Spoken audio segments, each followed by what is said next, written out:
प्रिय छात्रों, आज हम बीए पार्ट तृतीय के पेपर फर्स्ट में जॉन लॉक के सामाजिक समझौता सिद्धांत पर विचार करेंगे। जॉन लॉक, हॉब्स, लॉक और रूसो ये तीनों विचारक सामाजिक समझौता संबंधी विचार प्रतिपादित करते हैं। जॉन लॉक के इंट्रोडक्शन का लेक्चर आप सुन चुके हैं। उनके ऊपर जो ब्रिटेन की गौरवपूर्ण क्रांति का जो प्रभाव पड़ा है, उस क्रांति के प्रभावों का परिणाम उनके चिंतन पर सीधा और दर्शन पर सीधा दिखाई देता है। और उन्होंने भी राज्य की उत्पत्ति के संबंध में ये जो समझौता सिद्धांत है, ये राज्य की उत्पत्ति का सिद्धांत है एक प्रकार से। तो राज्य की उत्पत्ति के संदर्भ में अपने विचार प्रतिपादित करते हुए उन्होंने कहा है कि व्यक्ति की जो प्रकृति है, उस प्रकृति के अनुरूप समझौता होता है, उस प्रकृति के अनुरूप सामाजिक और वैश्विक व्यवस्था रहती है, और उस व्यवस्था के अनुरूप एक राज्य का निर्माण होता है, और राज्य का निर्माण व्यक्ति आपसी समझौते के द्वारा करते हैं। इसमें मानव की प्रकृति के बारे में हम विचार करें तो जॉन लॉक ये कहते हैं मानव की प्रकृति। हॉब्स कहते हैं कि मानव झगड़ालू है, मानव स्वार्थी है, मानव जो है कर्कश है। परंतु जॉन लॉक ये कहते हैं कि मानव में देवीय गुण है, अर्थात मनुष्य जो है ईश्वर के तुल्य है, ईश्वर के समकक्ष है। तो जिस प्रकार से ईश्वर में सहयोग की भावना रहती है, मनुष्य में सहयोग है, मनुष्य के पास परोपकार की भावना उसमें निहित है, व्यक्ति सहिष्णुता रखता है, व्यक्ति शांत चित्त और प्रसन्न रहता है और दूसरे की मदद करता है, व्यक्ति में प्रेम, दया, सहानुभूति, भाईचारे के विचार पाए जाते हैं। अर्थात ये व्यक्ति की अच्छाइयाँ हैं। और ये अच्छाइयाँ क्यों है? क्योंकि व्यक्ति विवेकशील प्राणी है, और विवेकशील होने का अर्थ है नैतिक प्राणी है, और जो नैतिक है, विवेकशील है, वो सामाजिक प्राणी हो जाता है। और जो नैतिक, सामाजिक और विवेकशील है, अर्थात वो समझदार प्राणी है। जबकि हॉब्स कहते हैं कि व्यक्ति असामाजिक प्राणी है, जबकि यहाँ लोग कहते हैं कि व्यक्ति सामाजिक प्राणी है। तो व्यक्ति नैतिक है, सामाजिक है, विवेकशील है, बुद्धिमान है, अच्छाइयों से युक्त व्यक्ति है, और सबका भला करना उसकी एक भावना रहती है। कभी किसी का बुरा करने की भावना व्यक्ति में निहित नहीं है। ऐसे व्यक्ति में युद्ध करने की भावना निहित नहीं। परिस्थितियां उससे बातें करती है तब व्यक्ति करता है, और व्यक्ति अपने विवेक के आधार पर हर समस्या का समाधान समझौते के माध्यम से कर सकता है। ऐसी सोच जॉन लॉक की रही है। अब जॉन लॉक आगे कहते हैं कि जो प्राकृतिक अवस्था थी, प्राकृतिक अवस्था मतलब समाज, जो आज की समाज है, वो समाज जब नहीं था, आज जो राज्य है वो राज्य जब नहीं था, जब व्यक्ति की उत्पत्ति हुई थी इस पृथ्वी पर, उस समय की अवस्था को प्राकृतिक अवस्था कहते हैं कि जहां संपूर्ण सृष्टि में न समाज था, न राज्य था, व्यक्ति था और प्रकृति थी। और उस व्यक्ति और प्रकृति के मध्य जो व्यक्ति स्वतंत्रता से घूमता था, विचरण करता था, और स्वतंत्र जीवन और शांतिमय जीवन, सुखपूर्ण जीवन जीता था, सुखी था, शांत था, सुरक्षित था, प्रसन्न था। परंतु प्राकृतिक अवस्था में प्राकृतिक कानून थे। जैसे सूर्य है वो सबको समान रोशनी देता है, चंद्रमा है सबको प्रकाश देता है, नदियां हैं सभी उसका पानी पीते हैं, स्वयं नहीं रखती अपना पानी, वृक्षों के फल सभी खाते हैं। इस प्रकार प्राकृतिक अवस्था में प्राकृतिक कानून थे। प्रकृति ने व्यक्ति के निर्माण की बात की तो प्रकृति ने अपने कानून निर्धारित कर रखे थे। उन कानूनों के दिशा निर्देशन में व्यक्ति काम करता था, और व्यक्ति का जो कर्तव्य था वो अधिकार का रूप ले लेता था कि सभी व्यक्ति नदियों का पानी पिएंगे, ये उसका अधिकार है कि पानी पीना और जीना, खाना खाना, वृक्षों के फल खाना और जीना। तो ये जो अधिकार है, ये कर्तव्य बन जाते हैं कि जब मैं वृक्षों के फल खाता हूं तो दूसरा व्यक्ति भी इनके फल खा सकता है। तो ये अधिकार कर्तव्य की व्यवस्था बन जाते थे। इसका मतलब क्या हुआ? व्यक्ति में निष्कपटता थी, और जो व्यक्ति निष्कपटता, जो व्यक्ति नियमों से बंधा हुआ था, नैतिक नियमों से, उसकी दशा ठीक थी। तो वो ये कहता था कि जो ईश्वर ने ये प्रकृति बनाई है, चाहे मनुष्य बनाया है, चाहे जानवर बनाया है, चाहे अन्य चीजें बनाई है, ये सब ईश्वर द्वारा निर्मित वस्तुएं हैं, और ईश्वर द्वारा निर्मित वस्तुओं को हमें नष्ट करने का अधिकार नहीं है, बल्कि उन्हें प्रोत्साहित करने का, उन्हें नष्ट होने से बचाने का कार्य हमारा दायित्व हो जाता है। तो इसका अर्थ क्या हुआ कि व्यक्ति का जीवन समाप्ति का अधिकार नहीं है। हम जानवर को नहीं मार सकते,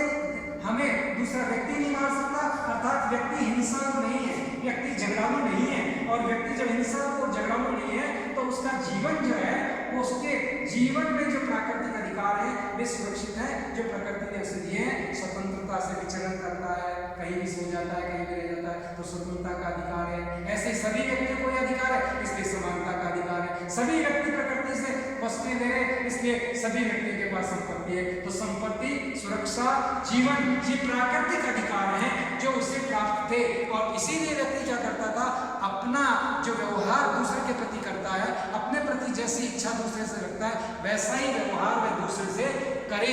ऐसी प्राकृतिक जो नियम है उनके दिशा निर्देश थे, और उन दिशा निर्देश में व्यक्ति अपना जीवन यापन करता था। तो इसका मतलब क्या हुआ कि प्राकृतिक अवस्था सुखी, संपन्न और अच्छी अवस्था थी। प्रश्न यहाँ उपस्थित होता है, तो व्यक्ति ने इस प्राकृतिक अवस्था का त्याग क्यों किया? इतनी अच्छी अवस्था का त्याग करने की क्या आवश्यकता थी? इसलिए उसने क्या किया कि जो प्राकृतिक कानून है वे अस्पष्ट दिखाई देते हैं अबुद्धिमान व्यक्ति को। जो बुद्धिमान है वो उसका अर्थ निकाल लेता है कि सूर्य रोशनी देता है, सभी को समान देता है, तो अर्थ निकल गया समानता। परंतु जो व्यक्ति स्वार्थी हो जाए वो कहेगा कि नहीं, इसका अर्थ ये नहीं। तो अर्थात जो प्राकृतिक अधिकार है उनके अर्थ स्पष्ट नहीं थे, उनके नियमों का एक अभाव था। तो नियम का अभाव होना, उनका अर्थ स्पष्ट न होना और सर्वमान्य नियमों का अभाव कि सभी व्यक्ति उसे माने, इसकी गारंटी नहीं है, क्योंकि सभी स्वतंत्र हैं, उसकी इच्छा अनुसार कार्य करता है, इसलिए मानने के लिए ऐसे जो कानून है प्राकृतिक, उन्हें सही रूप में लागू करने के लिए एक निर्णायक की भूमिका कौन निर्णय करेगा कि इस वृक्ष के फल यही खाएगा, दूसरा नहीं खाएगा? तो निर्णय करने वाली शक्ति कि तुमने सही किया कि गलत किया, इसका निर्णय कौन करे?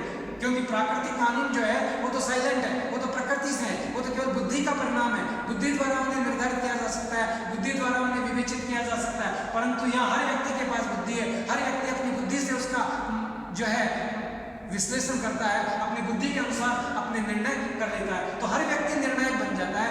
एक निर्णायक जो निष्पक्ष निर्णायक है उसका अभाव था। हर व्यक्ति निर्णायक है, इसलिए निष्पक्ष निर्णय का अभाव है। जब व्यक्ति पर स्वयं पर आती है तो वो निर्णय अपने पक्ष में कर जाता है, स्वार्थ कर जाता है, सार्वजनिक निर्णय नहीं हो पाता है। इसलिए निर्णय करने वाले निर्णायक के अभाव के कारण ये व्यवस्था जो है इसकी आवश्यकता उत्पन्न हुई। और जो निर्णय आपने किया है उस निर्णय को कार्यान्वित करने वाली शक्ति का अभाव। उन निर्णयों को कौन करे? प्राकृतिक कानून है, उन्हें कौन लागू करेगा, कौन नियमित रूप से उसे व्यवस्थित करेगा? इसलिए सुव्यवस्थित विधि की आवश्यकता है। एक सुस्थापित विधि होनी चाहिए जिसके अनुसार सभी व्यक्ति अपना जीवन यापन कर सके। निष्पक्ष न्यायाधीश की आवश्यकता थी जो उन निर्णयों को लागू कर सके, निष्पक्ष निर्णय दे सके, नियम और नीति से कानून की व्यवस्था चला सके। इसी के साथ वो ये कहता है कि नियम और निर्णय के साथ जो प्राकृतिक अवस्था है वे प्राकृतिक व्यवस्था चाहे सुखी है, चाहे शांत है, चाहे श्रेष्ठ है, परंतु वह व्यवस्था अनिश्चित है। कितने दिन तक ये व्यवस्था चलेगी? आज तो हम सुखी हैं, भविष्य में भी सुखी रहे, इस लक्ष्य की प्राप्ति के लिए। अर्थात आज अनिश्चितता है, कल कोई दूसरा व्यक्ति आ गया स्वार्थी तो वो इस व्यवस्था को नष्ट कर देगा। इस व्यवस्था जब कल व्यक्ति में स्वार्थ आ गया, कल व्यक्ति में हिंसा की प्रवृत्ति आ गई तो वह लड़ने झगड़ने लग जाएगा, मत्स्य की स्थिति हो जाएगी। तो कहने का अर्थ हुआ अनिश्चित स्थिति को निश्चित स्थिति में परिवर्तित करने के लिए समझौता किया, अस्पष्ट स्थिति को स्पष्ट स्थिति में परिवर्तन करने के लिए स्पष्ट व्यवस्था निर्माण के लिए कार्य किया। अव्यवस्थित जो प्राकृतिक स्थिति है उसे व्यवस्थित बनाने के लिए उन्होंने समझौता किया और प्राकृतिक अवस्था से जो थी उसे छुटकारा पाने के लिए एक नागरिक समाज के निर्माण के लिए अपना जो विवेक जनित अनुभव है उस अनुभव के ज्ञान का लाभ लेते हुए व्यक्ति आपस में समझौता करते हैं। इसलिए समझौते के कारण क्या है?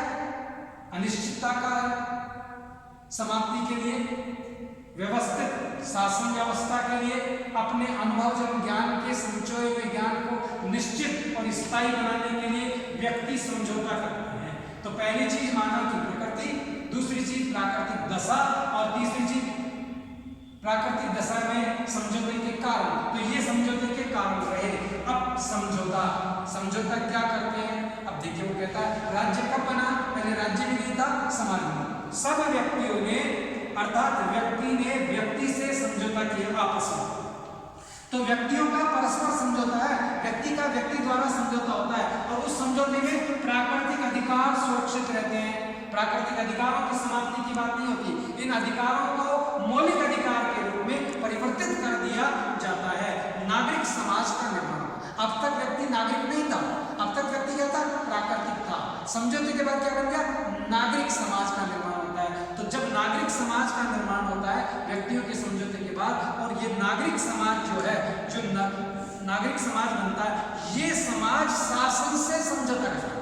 अब देखिए यहाँ दूसरे समझौते की ध्वनि दिखाई देगी हॉब्स के विचारों में। टू टिटिटाइज गवर्नमेंट नामक पुस्तक में वो लिखता है कि समाज ने जो निर्मित समाज बना समझौते के द्वारा, उस समाज ने शासन की स्थापना की और उसकी शासन की स्थापना के लिए उस समाज ने व्यक्तियों की सहमति से समझौता किया। इसका मतलब शासक और समाज का समझौता है।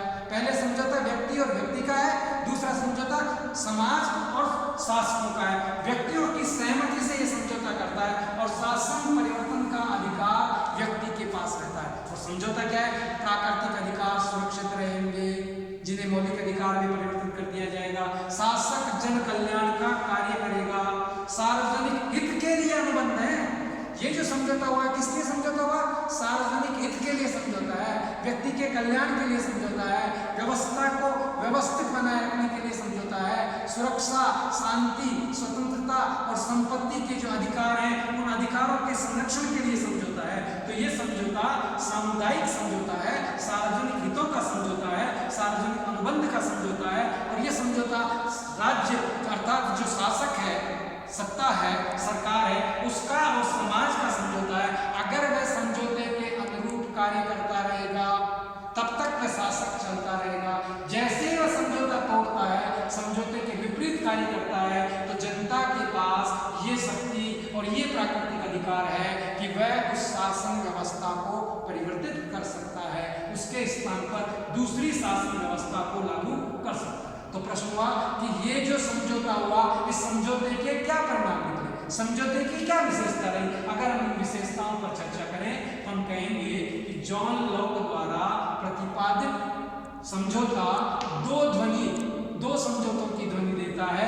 एक प्रकार से समझौता शासन में ट्रस्ट की बात करता है, ट्रस्टी का समझौता है, और ट्रस्टी का अर्थ होता है धरोहर का रखवाला। तो ये जो जनता की संपत्ति है, अधिकार, ये जो जनता की कल्याण की चीजें हैं, ये शासक के पास एक धरोहर है और शासक उस धरोहर को जनता के हित में खर्च कर देता है। इसलिए ये ट्रस्ट का समझौता है। और समझौते की विशेषताओं की बात करें तो हम कहेंगे कि ये समझौता सर्वमान्य है, सदैव का है, क्योंकि सत्ता में परिवर्तन का समझौता है। सत्ता बदलती है परंतु नागरिक समाज की समाप्ति नहीं होती, इसलिए ये समझौता स्थायी है, सदैव है। परंतु समाज और शासन का समझौता भी स्थायी है कि शासक होगा और उसे जनता परिवर्तित कर सकती है अगर उसके अनुरूप कार्य नहीं करता है, सार्वजनिक हित के अनुबंध की शर्तों के अनुरूप कार्य नहीं करता है। प्राकृतिक विधि, इस समझौते द्वारा प्राकृतिक विधि का लोप नहीं होता, प्राकृतिक विधि को समाप्त नहीं किया जाता, बल्कि प्राकृतिक विधि मौलिक अधिकारों के रूप में परिवर्तित होकर नागरिकों को पुनः प्राप्त हो जाती है। राज्य एक साधन है, क्योंकि राज्य को व्यक्तियों ने समझौता करके बनाया, इसलिए राज्य क्या है? एक साधन है। और किस बात का साधन है? जन कल्याण का साधन है। तो राज्य कृत्रिम है, व्यक्ति द्वारा बनाया गया है और व्यक्ति के हितों के लिए बनाया गया है, सर्वजन हित के लिए बनाया गया है। इसलिए राज्य का जो दायित्व है वो कल्याण का दायित्व है। राज्य एक समझौते का परिणाम है।